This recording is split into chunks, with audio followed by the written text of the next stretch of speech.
ಕನ್ನಡ ನಾಡು ಇದು ಕನ್ನಡಿಗರ ನಾಡಿಮಿಡಿತ. ಈಗ ನಾವು ಹಿಂದೆ ಕೂಡ ಎಷ್ಟೋ ಸಲ ಸಭೆಗಳನ್ನು ಮಾಡಿದ್ದೀವಿ.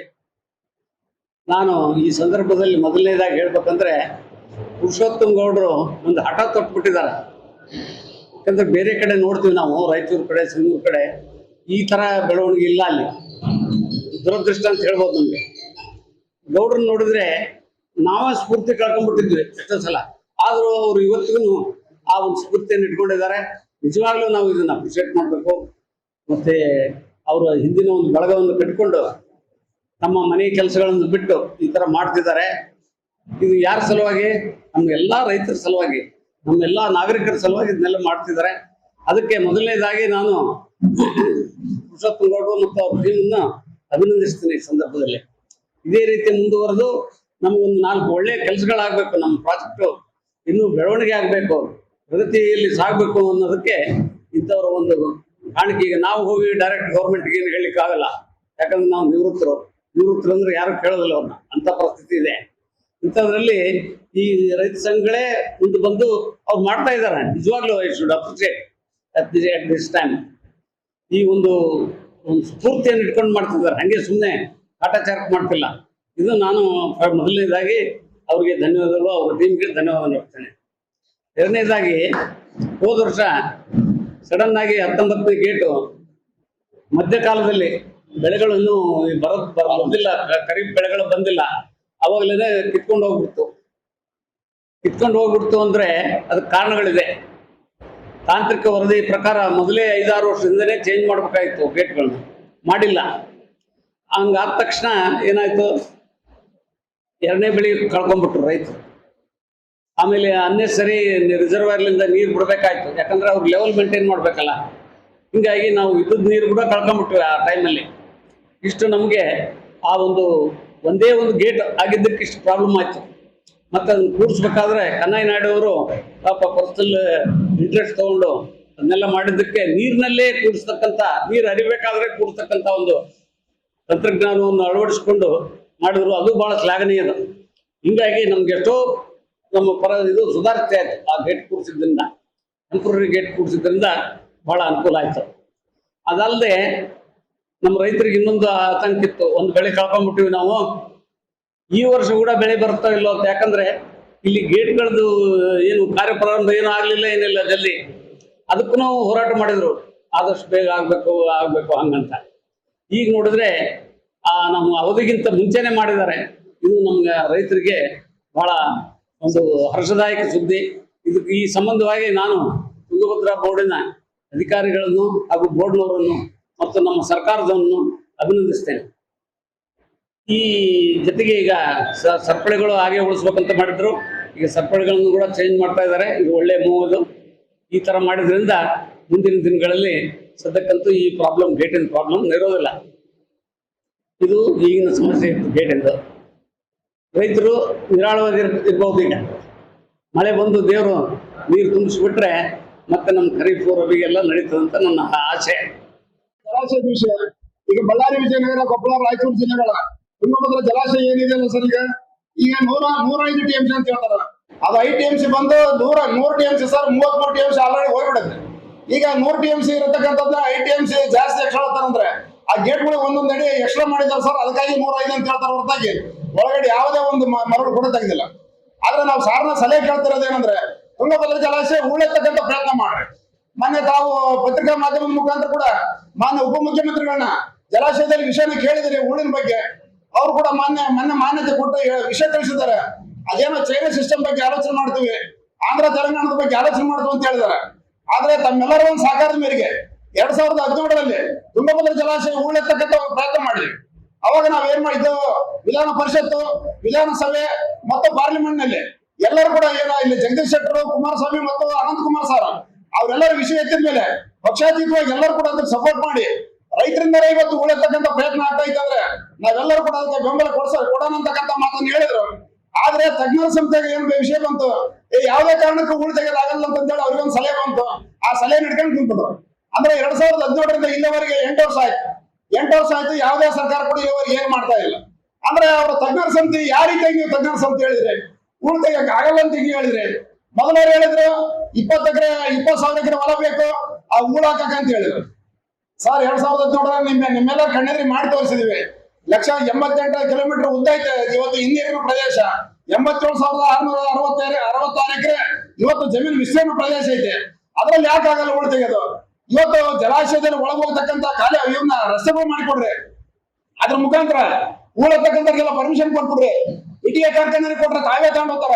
ಒಳಗೆ ಗ್ರಾವಲ್ ಐತೆ, ಉಸುಗ ಐತೆ, ಇಟಿಗೆ ಕಾರ್ಖಾನೆಗೆ ಐತೆ, ಮರಳು ಐತೆ. ಇವತ್ತು ಫಲವತ್ತಾಗಿರ್ತಕ್ಕಂಥ ಇವತ್ತು ಮರಳು ಐತೆ ಅದ್ರಲ್ಲಿ. ಅದಕ್ಕೆ ಯಾಕೆ ನೀವು ಪರ್ಮಿಷನ್ ಕೊಡ್ತಾ ಇಲ್ಲ? ಇವತ್ತು ನಮ್ಮ ರೈತರು ಏನ್ ಮಾಡಿಬಿಟ್ಟಿವಿ ಸರ್, ನಾವು ಬೇಸರಾಗಿವಿ. ಒಳಗೆ ಹೋದ್ರೆ ನಮ್ನ ಯಾರು ಪೊಲೀಸ್ ಹಿಡ್ಕೊಂತಾರ ಸರ್? ಪೊಲೀಸರ ಭಯ ಬಂದು ಕುಂತ್ಕೊಂಡ್ಬಿಡತ್ತೆ. ಮೊನ್ನೆ ಅದನ್ನೇ ನಾವು DCM ಸಾಹೇಬ್ರಿಗೆ ಹೇಳಿದ್ವಿ. ಸರ್, ಈ ಪೊಲೀಸರ ಕಾರಣ ಏನಿದೆ? ಅದಿರೋದು ತುಂಗಭದ್ರಾ ಬೋರ್ಡ್. ಇವಾಗ ಸಾಹೇಬ್ರ ಚೀಫ್ ಇಂಜಿನಿಯರ್ ಬಂದಾರ ಅಂದ್ರೆ ಅದಕ್ಕೆ ಸಂಬಂಧಪಟ್ಟಿರ್ತಕ್ಕಂಥದ್ದು ಇವ್ರು ಅದಾರ. ಪೊಲೀಸರಿಗೆ ಅದು ಸಂಬಂಧನೇ ಇಲ್ಲ. ಮೈನಿಂಗ್ ಐಟಿ ರಾಜ ಅದೇ ಅವ್ರಿಗೆ ಸಂಬಂಧ ಇಲ್ಲ. ಪೊಲೀಸ್ ಇಲಾಖೆ ಯಾಕೆ ನಮ್ಮ ರೈತರ ಟ್ರಾಕ್ಟರ್ಗಳು ಹಿಡ್ಕೊಂಡ್ ಬರ್ತಾರೆ? ಇವತ್ತು ಮೈನಿಂಗ್ ಐಟಿ ಹೇಳಿದ್ರೆ ನಿಮಗೆ ಸಂಬಂಧ ಏನತ್ತೆ? ನಿಮ್ಮಲ್ಲಿ ಅಕ್ರಮವಾಗಿ ನಡೀತಕ್ಕಂಥದ್ದನ್ನ ನಿಮ್ಮ ಏನ್ ಹಣ ಬರುತ್ತೆ ನಿಮ್ಮ ಇದನ್ನ ತಡೆಗಟ್ಟೋದು ಆಗ್ತಾ ಇಲ್ಲ. ವಿನಾಕಾರಣ ಬಂದು ನಮ್ಮ ರೈತರಿಗೆ ಹೂಳು ತುಂಬಂದು ಯಾಕೆ ನೀವು ಇದು ಮಾಡ್ತಾ ಇದೀರಿ? ಹಂಗಾಗಿ ಅದನ್ನ ಹಂಗ ಆತರ ಆಗ್ಬಾರ್ದು. ಇವತ್ತನ ಅದನ್ನ ಒಂದು ಪರಿವರ್ತನೆ ಆಗ್ಬೇಕು ಅಂತಕ್ಕಂಥ ಮಾತನ್ನ ಮೊನ್ನೆ ಉಪಮುಖ್ಯಮಂತ್ರಿಗಳಿಗೆ ಮೊನ್ನೆ ಎಲಿಫೆಂಟ್ ನಲ್ಲಿ ವಿಷಯ ತಿಳಿಸಿದ್ವಿ. ಅವರು ಕೂಡ ಇಲ್ಲ ಆ ರೀತಿ ಆಗ್ಬಾರ್ದಲ್ಲ, ನಾನು ಈಗ ಪ್ರೆಸ್ ಮೀಟ್ ನಾಗ ಹೇಳಿದೆ, ಯಾರಾದ್ರೂ ತಗೊಂಡೋಗ್ಬೋದು ಅಂತ ಹೇಳಿ ಬಂದಿನಲ್ಲ ಡ್ಯಾಮ್ನಾಗ ಅಂತ ಹೇಳಿದ್ರು. ಹಂಗಾಗಿ ದಯವಿಟ್ಟು ಸರ್ ಎಲ್ಲ ಪತ್ರಿಕಾ ಮಾಧ್ಯಮ ಮುಖಾಂತರ ಯಾರೇ ಜಲಾಶಯದಲ್ಲಿ ಹೋಗಿ ಮರಳನ್ನ ತಾಂಬ್ಲಿ, ಉಸುಗನ್ನ ತಾಂಬ್ಲಿ, ಇವತ್ತು ಕಪ್ಪು ಮಣ್ಣ ಹೂಳನ್ನ ತಾಂಬರ್ಲಿ, ಅದಕ್ಕೆ ಯಾವುದೇ ಒಂದು ಪೊಲೀಸರ ಇಲಾಖೆ ಆದಾಗ್ಲಿ ಇಂಜಿನಿಯರ್ಗಳೆಲ್ಲ ಪರ್ಮಿಷನ್ ಬೇಕಿಲ್ಲ ಅಂತಕ್ಕಂಥ ಮಾತನ್ನ ಬೊಮ್ಮಾಯಿ ಸರ್ ಹೇಳಿದ್ರು. ಇವತ್ತು DCM ಜಲಸಂಪನ್ಮೂಲ ಸಚಿವರಾಗಿರ್ತಕ್ಕಂಥ DK ಶಿವಕುಮಾರ್ ಸಾಹೇಬರು ಕೂಡ ಹೇಳ್ಯಾರ. ಅದನ್ನ ತಾವು ದಯವಿಟ್ಟು ಪತ್ರಿಕಾ ಮತ್ತು ಮಾಧ್ಯಮ ಮುಖಾಂತರ ಈ ವಿಷಯನ ತಿಳಿಸಿದ್ರೆ ನಮ್ಮ ಇವರಿಗೆ ಗ್ರಾಮಾಂತರದಾಗ ಆಗ್ಲಿ, ರೈತರಿಗೆ ಆಗ್ಲಿ, ಜನಸಾಮಾನ್ಯರಿಗೆ ಆಗ್ಲಿ ವಿಷಯ ಗೊತ್ತಾಗ ಸರ್.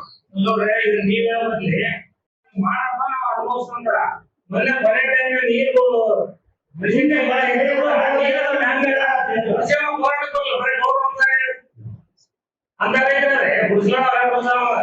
ಇಲ್ಲಿ ಬೇರೆ ಕಡೆ ರೈತರಿಗೆ ಬೇರೆ ಕಡೆಯಿಂದ ನಾವಲ್ಲಿ ಮೈಸೂರು ಕಡೆ, ಹಾಸನ ಕಡೆ ನೋಡ್ತೀವಲ್ಲ, ಭಾರಿ ರೈತ ಬಂದ್ರೆ ಅಲ್ರಿ ಅವ್ರು MLA ಅವರು ನಾವು ಮೀಟಿಂಗ್ ನಲ್ಲಿ ನೋಡ್ತೀವಲ್ಲ, MLA ಅವ್ರು ಖುದ್ದಾಗಿ ಬಂದು ಅಪ್ರೂವ್ ಮಾಡಿಸ್ಕೊತಾರ ಮೀಟಿಂಗ್ ನಲ್ಲಿ. ಇಲ್ಲಿ ಯಾರು ಮಾಡ್ತಾರ ಹೇಳ್ರಿ? ಏನ್ ಬರೋದಿಲ್ಲ, ಯಾರು ಬರೋದಿಲ್ಲ. ಇದು ಹಿಂಗೆ ಇದ್ರೆ ನಮ್ಮ ಸ್ಟೇಟ್ ನಲ್ಲಿ ಹಿಂಗೆ ಇರ್ತದೆ. ಇದು ಚೇಂಜ್ ಆಗ್ಬೇಕು. ಯಾರಿಂದ ಚೇಂಜ್ ಆಗ್ಬೇಕು? ರೈತರಿಂದ ಚೇಂಜ್ ಆಗ್ಬೇಕು. ಈಗ ನಮ್ಮ ಉದ್ಯೋಗ ಸಾಹೇಬ್ ಹೇಳಿದಂಗ ಸರ್, ಈಗ ಸಮಾನಾಂತರ ಜಲಾಶಯ ಬೇಡ ಅಂತ ಇಲ್ಲ, ಅದು ಮಾಡಕ್ಕೆ ಸುಮಾರು 25 ವರ್ಷ ಬೇಕು. ಸರ್ಕಾರಗಳು ದಯವಿಟ್ಟು ಆಂಧ್ರ, ತೆಲಂಗಾಣ, ಕರ್ನಾಟಕ ಸರ್ಕಾರಗಳು ಒಂದು ಒಮ್ಮತ ಅಭಿಪ್ರಾಯಕ್ಕೆ ಬಂದು ಆ ಜಲಾಶಯ ನಿರ್ಮಾಣಕ್ಕೆ ಒಂದು ಮಾನ್ಯತೆ ಮಾಡಿರುವಂತಕ್ಕಂಥ ವಿಷಯನ ಮಾನ್ಯ ಉದ್ಯೋಗ ಸಾಹೇಬ್ ಹೇಳಿದ್ದಾರೆ ಸರ್. ಅದೇ ರೀತಿಯಾಗಿ ಹೂಳು ತೆಗಿಯಕ್ಕೆ ಯಾವುದೇ ಕಾರಣಕ್ಕೆ ಆಗಲ್ಲ ಅಂತಕ್ಕಂಥ ಮಾತನ್ನ ದಯವಿಟ್ಟು ಸರ್ಕಾರ ಕೈ ಬಿಡ್ಬೇಕು. ಇವತ್ತು ಆಂಧ್ರ, ತೆಲಂಗಾಣ, ಕರ್ನಾಟಕ ಸರ್ಕಾರಗಳು ಒಮ್ಮತವಾಗಿ ಇವತ್ತು ನಿಂತ್ಕೊಂಡ್ರಿಗಿನ ತುಂಗಭದ್ರಾ ಜಲಾಶಯದ ಹೂಳು ತೆಗಿಯಕ್ಕಾಗಿ ಒಂದು 10 ವರ್ಷ ಲಿಮಿಟೇಷನ್ ಇಟ್ಕೊಂಡ್ಬಿಡ್ರಿ. ಇವತ್ತು ಹಣಕಾಸು ನಿಮಗೆ ತೊಂದ್ರೆ ಇಲ್ಲ. 22,000 ಕೋಟಿ ಇವತ್ತಿನ ಮೈನಿಂಗ್ ಫಂಡ್ ಕೊಡ್ತಾ ಇದೆ. ಆ ಮೈನಿಂಗ್ ಫಂಡ್ ಇಂದಾನೆ ನಮಗೆ ಮೈನಿಂಗ್ ಇಂದಾನೆ ನಮಗೆ ಹೂಳು ಬಂದಿರೋದು. ಹಂಗಾಗಿ ಆ ಮೈನಿಂಗ್ ಫಂಡ್ ಪ್ರತಿ ವರ್ಷ 1,000 ಕೋಟಿ ತೆಗೆದಿಡ್ರಿ. ಇವತ್ತು ತುಂಗಭದ್ರಾ ಜಲಾಶಯದಿಂದ ಹಲವಾರು ಉಕ್ಕಿನ ಕಾರ್ಖಾನೆಗಳು ಇವತ್ತು ನಾವು ಏನ ಕೊಡ್ತಾ ಇದೀವಿ, ನೀರು ಕೊಡ್ತಾ ಇದೀವಿ.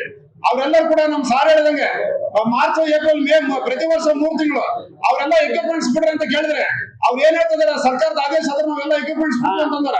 ಹಂಗಾಗಿ ಕಾರ್ಖಾನೆಗಳಿಂದ ಪ್ರತಿ ಒಂದು ಎಕ್ವಿಪ್ಮೆಂಟ್ಸ್ ಅಲ್ಲಿ ಬಿಟ್ಬಿಟ್ರೆ ಪ್ರತಿ ವರ್ಷ 3 ತಿಂಗಳು ಹೂಳು ತೆಗಿಯಕ್ಕೆ ಅಂತ ಬಂದ್ರೆ ಕಂಪಲ್ಸರಿ ಒಂದು 10 ವರ್ಷ ಹೂಳೇ ಇರಕ್ಕಲ್ಲ. ಈ ಹೂಳು ತೆಗಿತಕ್ಕಂಥ ಪ್ರಯತ್ನಕ್ಕೂ ಸರ್ಕಾರ ಕೈ ಹಾಕ್ರಿ. ಇವತ್ತು ಸಮಾನಾಂತರ ಜಲಾಶಯಕ್ಕೂ ಕೈ ಹಾಕ್ರಿ. ಅದ್ರ ಜೊತೆಗೆ ನಾವ್ ಇವಾಗ ನಮ್ಮ ವೀರಭದ್ರಗೌಡರು ಸಾರ್ ಹೇಳಿದಂಗ ಬರೇ ಬಾಯಿ ಹೇಳಿಕೆ ಕುಂತ 26 ವರ್ಷದ ದಯವಿಟ್ಟು ನಮ್ಮ ಸರ್ಕಾರ ಕೂಡ ಕೈಬಿಟ್ಟು ಆಂಧ್ರ, ತೆಲಂಗಾಣ, ಕರ್ನಾಟಕ 3 ಸರ್ಕಾರಗಳ ಜೊತೆ ಮಾತಾಡ್ತಕ್ಕಂಥ ಪ್ರಯತ್ನ ಮಾಡ್ರಿ. ಇವತ್ತು ನಾವು ರೈತ ಸಂಘದಿಂದ ಇವತ್ತು ಜೋಗಳಾಂಬ ಗದ್ವಾಲ್ ಅಂತಂದೇಳಿ ನಾವು ತೆಲಂಗಾಣ ಜಿಲ್ಲೆದಲ್ಲಿ ಐತೆ. ಅದರಲ್ಲಿ ನಮ್ಮ ರಾಜೋಲಿ ಮಂಡ ನೀರು ಹೋಗ್ತಾವ. ಅದರಲ್ಲಿ ಇವತ್ತು ಬ್ಲಾಕ್ ಕಾಂಗ್ರೆಸ್ ಪ್ರೆಸಿಡೆಂಟ್ ರಾಮನಗೌಡ್ರು ಅಂತಂದೇಳಿ ಅವರೊಂದಿಗೆ ಮೊನ್ನೆ ರಾಯಚೂರಲ್ಲಿ ಮಾತಾಡಿದೀವಿ. ಅವ್ರು ಈಗ ಈ ಸಂದರ್ಭ ಬಂದಾಗ ನಾವು ಗದ್ವಾಲ್ ಸ್ಟೇಟ್ ಮಿನಿಸ್ಟರ್ ಡಿಸ್ಟ್ರಿಕ್ಟ್ ಇವ್ರನ್ನ ಕರ್ಕೊಂಡ್ ಬರ್ತೀವಿ CM ತಕ್ಕಂತಂದ್ರೆ ನಮ್ಗೆ ಭರವಸೆ ಕೊಟ್ಟ. ಅದೇ ರೀತಿಯಾಗಿ ಇವತ್ತು ಕೃಷ್ಣಪ್ಪ ನಾಯಕ್ ಅಂತಂದೇಳಿ ಒಳಗುಂದ ಸಂಪಿಗೆ ರಾಮರೆಡ್ಡಿ ಇವತ್ತು ಆಂಧ್ರ ಪ್ರದೇಶದ ಏನೇ ವಿಷಯ ಇದ್ರೆ ಅದು ಕೇಳ್ರ ಅಂತ ಹೇಳ್ಯಾರ. ಅದ್ರ ಜೊತೆ ನಮಗೆ ಸಿಂಧೂರ ಮನೆ ನಾರಾ ಲೋಕೇಶ್ ಸರ್ ಬಂದಾಗ ಅವ್ರನ್ನ ಕೇಳಿವಿ, ಕುಮಾರಸ್ವಾಮಿ ಹೇಳ್ಯಾರ ಇಲ್ಲ ಇವ್ರನ್ನ ನಿಮ್ ತಂದೆ ಭೇಟಿ ಮಾಡಿಸಲ್ಲ ಅಂತ ಅವ್ರು ಕೂಡ ನಮಗೆ ತಿಳಿಸಿದಾರೆ.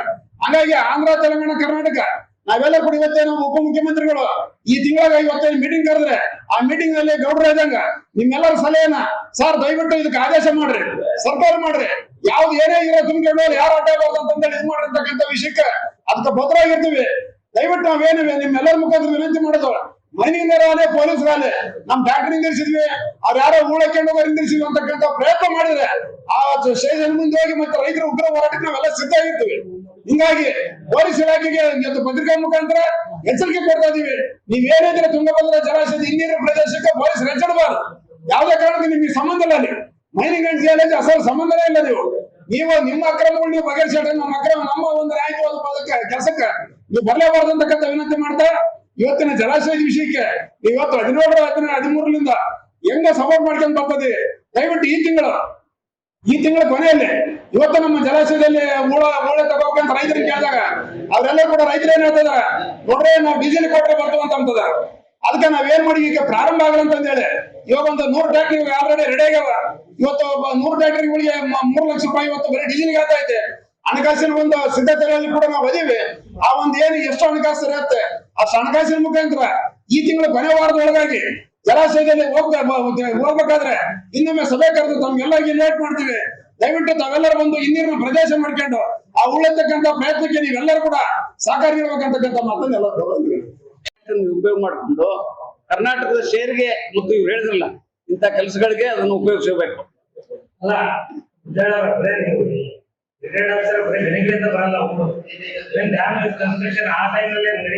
ಅಲ್ಲ ಈಗ ಬರ್ತಾ ಇದಾರೆ, ಅದು ಯೂಸ್ ಆಗಿರ್ತದಲ್ಲ. ಮಳೆ ಬಂದಾಗ ಹಾ ಸ್ವಲ್ಪ ಏನಾಗಿದೆ ಸರ್. ಇಲ್ಲ ಇನ್ನೊಂದು ಸರ್ ಇಲ್ಲ ಸರ್ ಒಂದು ಸಾರ್ ಮಾಡ್ತಾರ, ನಾವು ಒಂದು ಸಾರ್ ನೆನಪು ಮಾಡ್ತೀವಿ ಸರ್. ಸಾರ್ ಚೀಫ್ ಇಂಜಿನಿಯರ್ ಇದ್ದಾಗ ಎಲ್ಲರಿಗೆ ನೀರಾವರಿ ಸಲಹಾ ಸಮಿತಿ ಸಭೆ 4 ಜಿಲ್ಲಾ ಶಾಸಕರುಗಳಿಗೆ ಸಮಿತಿಗಳ ಮಿನಿಸ್ಟ್ರಿಗೆ ಒಂದು ಸಲಹೆ ಕೊಟ್ಟರು ಸರ್. ಸಾರ್ ಎಲ್ಲೆಲ್ಲಿ ಜಲಾಶಯಕ್ಕೆ ನೀರು ಬರ್ತಾವ ಅಲ್ಲೆಲ್ಲಿ ತಡೆಗೋಡೆ ಕಟ್ರಿ, ಅಲ್ಲೆಲ್ಲಿಂದ ಜೊತೆ ಅಲ್ಲೆಲ್ಲಿಂದ ತಗೊಂಡು ಬರ್ತಾರ ಅಂತಕ್ಕಂಥ ಸಲಹೆ ಕೊಟ್ಟು ಸಾಹೇಬ್ರೆ ಸರ್. ಅವ ಅಂದ್ರೆ ಈಗ ನಮ್ಮ ಮಾಳವಿ ಜಲಾಶಯದಿಂದ ಅಗ್ರಿಮಂಗಲದ ಬರುತ್ತೆ, ಅಲ್ಲಿ ಅದ್ರ ಮುಂದೆ ಒಂದು ಸಣ್ಣದ ತಡೆಗೋಡೆ ಕಟ್ರಿ. ಇವತ್ತು ನಮ್ದು ಅದು ಚೋರು ಇದನ್ನ ಸರ್ ಹೌದು ಅಲ್ಲ ಈಗ ಅಲ್ಲ ಸರ್, ನಾನು ಬರಲ್ಲಿ ಜಲಾಶಯದಾಗ ಬರಕ್ಕಿಂತ 1 ಕಿಲೋಮೀಟರ್ ಇಂದ ತಡೆಗೋಡೆ ಕಟ್ಬಿಟ್ರೆ ಉಳ್ಳ ಅಲ್ಲೇ ನಿಂದಿರ್ತದೆ. ಆ ಸಲಹೆ ಕೊಟ್ಟರೆ ಸಾಹೇಬ್ರೆ ಸರ್ ಆ ಕಾಲಕ್ಕೆ. ಈಗ ಆಮೇಲೆ ಅಲ್ಲಿ ಏನ್ ಮಾಡ್ತಾರೆ ಅಲ್ಲ, ಈಗ 2-3 ವರ್ಷದಿಂದ ನನಗೆ ಗೊತ್ತಿದ್ದಂಗೆ ನ್ಯಾಷನಲ್ ಹೈವೇ ಅವರು ಮತ್ತು ರೈಲ್ವೇದವರು ಲಕ್ಷಾನುಗಟ್ಟಲೆ ಕ್ಯೂಬಿಕ್ ಮೀಟರ್ಸ್ ತಗೊಂಡ್ರು ಮಣ್ಣು. ಅದ್ರಂಗೆ ಇವ್ರು ಹೇಳ್ದಂಗೆ ಒಂದು ಸರ್ಕ್ಯುಲರ್ ಹಾಕಿದ್ರೆ ಅದ್ರ ಉಪಯೋಗ ಆಗುತ್ತೆ. ಬಹಳ ಬೇಕಾದಷ್ಟು ಜನ ತಗೋತಾರೆ. ಆಮೇಲೆ ನಾವು ಹಿಂದಕ್ಕೆ ನೋಡಿದೀವಿ, ಪಾಪ ರೈತರು ತಗೊಂಡು ಹೋಗ್ಬೇಕಾದ್ರೆ ಟ್ರ್ಯಾಕ್ಟರ್ ತಗೊಂಡ್ಬೇಕಾದ್ರೆ ಅಲ್ಲಿ ಪೊಲೀಸರು ಇದು ಮಾಡಿ ಅವ್ರಿಗೆಲ್ಲ ವಸೂಲು ಮಾಡ್ಕೊಂಡು ಟ್ರ್ಯಾಕ್ಟರ್ ಕೊಡೋರು. ಆದ್ರೆ ಸಾಕಷ್ಟು ಸಿಲ್ಟ್ ಹೋಗ್ತದೆ. ನಾವು ಸಿಲ್ಟ್ ಪೂರಾ ಮಷಿನ್ ಹಚ್ಚೆ ತೆಗಿತೀವಿ ಎಂಬುದು ಇದಲ್ಲ. ಪ್ರತಿ ವರ್ಷ ಮಾಡ್ಕೊತ ಹೋಗ್ಬೇಕಿದ್. ನಾವು ಕೆನಾಲ್ ಕ್ಲೋಸರ್ ಹೆಂಗ್ ಮಾಡ್ತೀವಿ, ಡ್ಯಾಮ್ ಕ್ಲೋಸರ್ ಅಂತ ಮಾಡಿ ಎಲ್ಲೆಲ್ಲಿ ದಾರಿಗಳಿವೆ ಅಲ್ಲೆಲ್ಲಿ ತಕೋಬೇಕು. ಅವ್ರ ಹೊಲಗಳಿಗೆ ಹಾಕೋಬಹುದು, ಬರೀ ಒಂದು ಕಡೆ ಮಾಡ್ಲಿಕ್ಕೆ ಆಗೋದಿಲ್ಲ. ನಾನು ಹೇಳಿವಿ ಸರ್.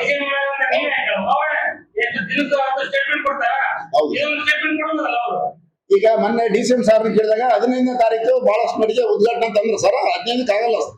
ಯಾಕಂದ್ರೆ ಇನ್ನ ಏನ್ ಮಾಡ್ಯಾರ ಇವರು ಒಂದು ತಪ್ಪು ಮಾಡಿದಾರೆ ಸರ್. ಟೆಂಡರ್ ಕೊಡ್ಬೇಕಾದ್ರೆ 52 ಕೋಟಿ ಚೇಂಜ್ ಕೊಟ್ಟಿಲ್ಲ. ನಾವು ಡಿಸೆಂಬರ್ 19ನೇ ತಾರೀಕಿನ DK ಶಿವಕುಮಾರ್ ಸಾಹೇಬ್ರು ಕಂಡು ಸರ್ ಇದು ಹಿಂಗ ಅನ್ಯಾಯ ಆಗೈತೆ ಅಂದ್ರೆ ಅವ್ರು ಮತ್ತೊಮ್ಮೆ ಮೀಟಿಂಗ್ ಜನವರಿ ಕರೆದ್ರು ಸರ್. ಜನವರಿ ಮೀಟಿಂಗ್ ಕರೆದಾಗ ಅವ್ರು ಏನ್ ಹೇಳಿದ್ರಿ, ಅವ್ರನ್ನೆಲ್ಲರೂ ಕೈ ತಾಂಡ್ರು ಚೈನ್ ಹಾಕಿಲ್ಲ ಅಂತ ಸರ್. ಅವ್ರು ಸ್ಟ್ರಾಂಗ್ ಅದಾವ ಅಂದ್ರೆ ಅವೆಲ್ಲ ಬೇಡ ವಸೂಲ್ ಮಾಡ್ಬೇಕಂತ ಅವ್ರು ಹೇಳಿದ್ಮೇಲೆ ಮತ್ತೆ 4 ಕೋಟಿ ಇವತ್ತು ಸ್ಯಾಂಕ್ಷನ್ ಆಗಿ ಚೆನ್ನಾಗಿನವರಿಗೆ ಟೆಂಡರ್ ಆಗಿದೆ ಸರ್. ಇನ್ನೊಂದು 7ನೇ ತಾರೀಕು ಅಂದಿದ್ರೆ ನಾವು ಬಂದಿಲ್ಲ ಸರ್. ಇವತ್ತು ಫೋನ್ ಮಾಡಿವಿ, ನಾಳೆ ಚೈನ್ ಬರ್ತಾವ. ಅವರ ಚೈನ್ ಕೂಡ ಸಂಪೂರ್ಣ ಅಡಾಪ್ಟ್ ಮಾಡೋದ್ರೊಳಗಾಗಿ ಈ ಮಂತ್ ಎಂಡಿಂಗ್ ತಪ್ಪರೆ ಜೂನ್ 1ನೇ ವಾರದಾಗ ಅವಾಗ DK ಶಿವಕುಮಾರ್ ಸರ್ ಅಧ್ಯಕ್ಷತೆಯಾಗ ಇಲ್ಲ ಸಭೆ ನಡೀತೆ ಸರ್. ಇಲ್ಲ ಆ ವಿಷಯಕ್ಕೆ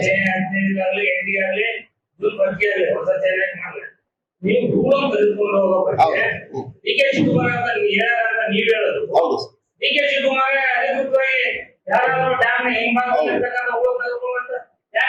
ಸರ್. ಅವ್ರು ಹೇಳಿದ್ರೆ ನಮಗೆ ಧೈರ್ಯ ಬರುತ್ತೆ ಸರ್ ನಮ್ಮರೆಲ್ಲರಿಗೆ. ಸರ್ ಅದಕ್ಕೆ ನಾವು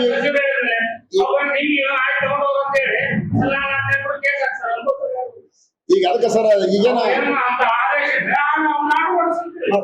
ಸರ್ ಇವಾಗ ಇದೇನು ಈ ಮಂತ್ ಎಂಡಿಂಗ್ ಅಥವಾ ಜೂನ್ ಫಸ್ಟ್ ವೀಕ್ನಾಗ ಇವತ್ತು ಎಲ್ಲಾ ರೈತರನ್ನ ಕರೆದು ಒಂದು ದೊಡ್ಡ ಸಭೆ ಮಾಡಿ ಉದ್ಘಾಟನೆ ಮಾಡ್ತು ಅಂತ ಹೇಳಿರಲ್ಲ ಸರ್. ಆ ಸಭೆಗೆ ಅವ್ರು ಕೂಡ ಹೇಳ್ಸಿ ಅಂದ್ರೆ ಈಗ ತುಂಬ ಈ ಕಾಲದಲ್ಲಿ ಜನ ಈಗ ಹೊಡ್ಕೊಂಡು ಹೋಗ್ತಾರ. ಹೌದು. ಅವ್ರು ಉದ್ಘಾಟನೆ ಮಾಡಕ್ ಬಂದಾಗ ಆದೇಶ ಕೊಡೋದು ಲೇಟ್ ಆಗುತ್ತೆ. ಅಂದ್ರೆ ನಮ್ಮ ಅಲ್ಲ ಈಗ ನಮ್ಮ ಅನಿಸಿಕೆ ಏನು ಸರ್, ಈಗ ಸಭೆಗೆ ಏನೈತಲ್ಲ ಸರ್, ಡಿ ಕೆ ಶಿವಕುಮಾರ್ ಸಾಹೇಬ್ರ ಜೊತೆಗೆ ಸಭೆಗೇನೆ ಹೇಳಿಸ್ಬಿಡ್ತೀವಿ ಸರ್. ಅದಕ್ಕೆ ಈ ವರ್ಷ ಮುಗಿದುತ್ತೆ. ಎಲ್ಲ ಹೌದು ಅದಾದ್ರೆ ಇಲ್ಲಿ ಹೇಳ್ತಾರ ಇವೆಲ್ಲ ಏನೇನಾಗೋ ಏನೇನು ಗೊತ್ತಿಲ್ಲ ಸರ್. ನೀವು ಅಂದಂಗ ಆಮೇಲೆ ಅದಕ್ಕೆ ಅಷ್ಟೇ ತಿಂಗಳ ಟೈಮ್ ಆಗ್ತದೆ. ತಿಂಗಳು ಕೊಡ್ಕೊಂಡು ಹುಡುಕಂತಾರಲ್ಲ ಅಲ್ಲಿ ಆಫೀಸ್ನಾಗ ಕುತ್ಕೊಂಡು ಒಂದು ಸಣ್ಣ ಟಿಪ್ಪಣಿ ಅಂತ ಆಯ್ತಲ್ಲ ಸರ್. ಈಗ ಒಂದು ಕೆಲಸ ಮಾಡ್ತೀವಿ, ಇನ್ನೊಂದು ವಾರದೊಳಗಾಗಿ ನಾವು ತುಂಗಭದ್ರಾ ಜಲಾಶಯದ ಅಧ್ಯಯನದ ಪುಸ್ತಕ ಬಿಡುಗಡೆಗೆ ಅವರು ಮುಮ್ಮಡಿ ಕಾಮ ಕೊಡ್ಬೇಕಂತ ಹೇಳಿ ಸರ್, ಕೊಡ್ತು ಅಂತ ಹೇಳ್ಯಾರ. ಆ ಸಂದರ್ಭದಾಗ ಹೋದಾಗ ಒಂದು ಸರ್ಕ್ಯುಲರ್ ಮಾಡಿಸ್ಬಿಡ್ತೀವಿ. ಇಲ್ಲ ಸರ್, ಅವ್ರು ಹೇಳಿದ್ರೆ ಧೈರ್ಯ ಬರುತ್ತೆ ಸರ್ ರೈತರಿಗೆ ಕೂಡ. ಖಂಡಿತ ಸರ್. ಸಮಗ್ರ ಸುದ್ದಿಗಳಿಗಾಗಿ ತಪ್ಪದೆ ನೋಡಿ ಕನ್ನಡ ನಾಡು ವಾಹಿನಿ. ಸಬ್ಸ್ಕ್ರೈಬ್ ಮಾಡಿಕೊಳ್ಳಲು ಕೂಡಲೇ ಪಕ್ಕದಲ್ಲಿ ಕಾಣುವ ಬೆಲ್ ಐಕಾನ್ ಕ್ಲಿಕ್ ಮಾಡಿ ನೋಟಿಫಿಕೇಶನ್ ಪಡೆಯಿರಿ.